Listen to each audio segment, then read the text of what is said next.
लोगों को क्रिप्टो से होने वाले फायदे के बारे में तो सभी को पता है, लेकिन क्रिप्टो क्या है इसे समझना भी बहुत जरूरी है, क्योंकि डिजिटल मनी तो हमारे और आपके वॉलेट में रखा पैसा भी है, तो वो क्रिप्टो करेंसी से कैसे अलग है। इसे आपको बहुत आसान शब्दों में समझाने के लिए हमने ये रिपोर्ट तैयार की है, जिसे देखकर आप क्रिप्टो करेंसी कैसे अलग है उसे बेहतर तरीके से समझ पाएंगे।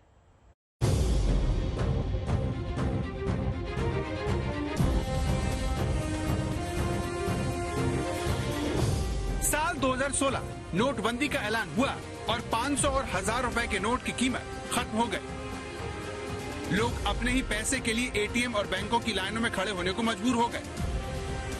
नोटबंदी के बाद देश की एक बड़ी आबादी डिजिटल ट्रांजैक्शन की तरफ चली गई, ताकि आगे से अगर सरकार दोबारा रुपए की वैल्यू को खत्म कर दे तो वो आसानी से अपने बैंक अकाउंट और वॉलेट से पैसे खर्च कर सके।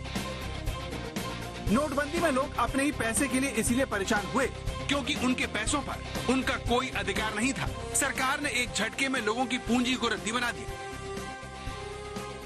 तो सवाल उठा कि जब पैसा हमारा है तो इस पर बैंक और अथॉरिटी का कंट्रोल क्यों हो? क्यों हमारे रुपए की कीमत सरकार की पॉलिसी से बढ़ने घटने वाली महंगाई से तय हो? क्या ऐसी करेंसी नहीं बन सकती जिस पर महंगाई का असर ना हो और मेरे पास कितना पैसा है ये बैंक में बैठे लोगों को पता भी न चले? इन्हीं सवालों ने क्रिप्टो करेंसी को जन्म दिया। क्रिप्टो यानी सीक्रेट और करेंसी यानी मुद्रा। एक सीक्रेट मुद्रा, एक सीक्रेट करेंसी जो भले ही यूपीआई वॉलेट्स की तरह हो लेकिन उससे काफी भिन्न है। यूपीआई से लेन देन के लिए आईडी जरूरी होती है जिसे आप लेन देन कर सकते हैं।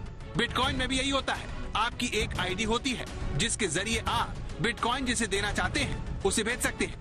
लेकिन बड़ा फर्क सिर्फ इतना ही है कि यूपीआई और वॉलेट में होने वाले हर लेन देन पर बैंक की कड़ी नजर होती है, लेकिन बिटकॉइन का लेन देन किसी एक एजेंसी के पास न होकर दुनिया भर के कंप्यूटरों में दर्ज हो जाता है और कोई बैंक और सरकार उस पर नजर नहीं रख सकती। क्रिप्टो करेंसी को लेकर दुनिया भर की सरकारों की सबसे बड़ी चिंता यही है कि इस पर नजर रखना मुश्किल है। इस वजह से इसका गलत इस्तेमाल हो सकता है। लेकिन ये तकनीक दुनिया में इतनी ज्यादा लोकप्रिय होती जा रही है कि एल सल्वाडोर जैसे देश बिटकॉइन को लीगल करेंसी के तौर पर मान्यता दे चुके हैं, यानी वहाँ पर आप बिटकॉइन के जरिए खरीदारी कर सकते हैं। आईएमएफ लगातार अमेरिकी देश एल सल्वाडोर को अपने फैसले पर दोबारा विचार करने के लिए मना रहा है, लेकिन वहाँ की सरकार इसे मानने को राजी नहीं है, बल्कि ये देश बिटकॉइन की कीमतों में कमी का फायदा उठाकर अपने खजाने में इसे कई गुना ज्यादा बढ़ा रहा है। यानी क्रिप्टो को लेकर सिर्फ आम लोग जोश में नहीं है, एक देश की सरकार को इसमें अपना उज्जवल भविष्य दिख रहा है, जबकि क्रिप्टो करेंसी में निवेश करने में जोखिम की मात्रा दूसरे विकल्पों से कहीं ज्यादा है। आज तक ब्यूरो।